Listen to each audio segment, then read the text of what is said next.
Le système, peut-être vieux comme le monde, a pris du temps pour s'établir et conquérir le maximum de cœurs en Afrique et au Cameroun, les tontines, vulgairement appelées Ndjangi, aux cotisations. C'est avec un sourire en coin qu'on égrène le chapelet de réalisation achevé à l'aide de cette technique d'épargne africaine. On est né dans les tontines.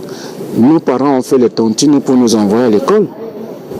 Nos parents sont passés, c'est par là où même le terrain, même leur maison, c'est dans les tontines qui gardent l'argent pour payer. Ici, la rigueur est de mise. Les moments de rencontre et de collecte de sommes d'argent bien déterminés sont fixés dans un espace-temps bien précis. Quand on parle des amis, c'est les amis qui doivent être tous les 10 à 17 heures. Et cette réunion dure, la durée maximum ou minimum, c'est à 1h30 minutes. Et pour que tu sois bénéficiaire de cette cotisation, il faudrait que tu sois un membre réglo.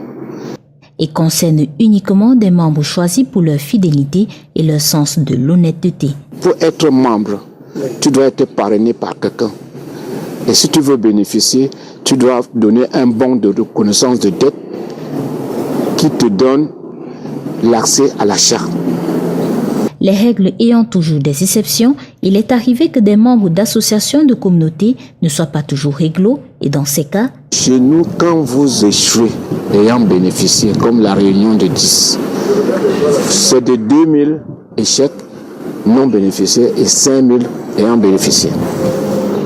En venant à la prochaine tontine, en venant à la prochaine tontine, vous venez, vous payez. Si vous ne payez pas, à la fin de la cotisation, on vous soustrait ça sur vos intérêts. Parce qu'après la fin de chaque fin de tontine, il y a les intérêts qu'on doit diviser. Les intérêts, bon, on vous coupe. Et que si vous avez fait des échecs, vous n'aurez même pas 100 francs. Et maintenant, qu'est-ce qui peut arriver qu'on suspende un membre de la tontine? On peut suspendre sous la malversation financière. Si on lui donne de l'argent, il va verser en banque, il ne verse pas. Si on lui, s'il cotise, s'il achète, donc s'il bénéficie, il ne cotise pas. Il est renvoyé.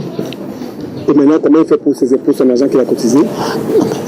Quand vous échouez, déjà, c'est la réunion qui vous demande de l'argent.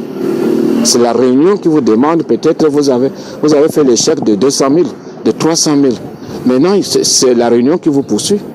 Pour les plus fidèles, une assistance physique, morale et même financière est apportée en cas d'événement heureux ou malheureux. Vous cotisez. Quand vous êtes malade, on vous aide. Quand maladie, si vous perdez votre mari, on vous aide. Si vous perdez votre conjoint, disons, on vous aide. Le père qui meurt, il y a une délégation et il y a le cercueil de votre père ou de votre mère qu'on vous alloue. Quand c'est un membre qui meurt, c'est toute la réunion qui y va. L'épargne, au sens premier du terme, signifie consommer moins et mettre de côté en prévision du futur. Une définition qui s'applique bien au Ndjangi, massivement appliquée en Afrique et au Cameroun.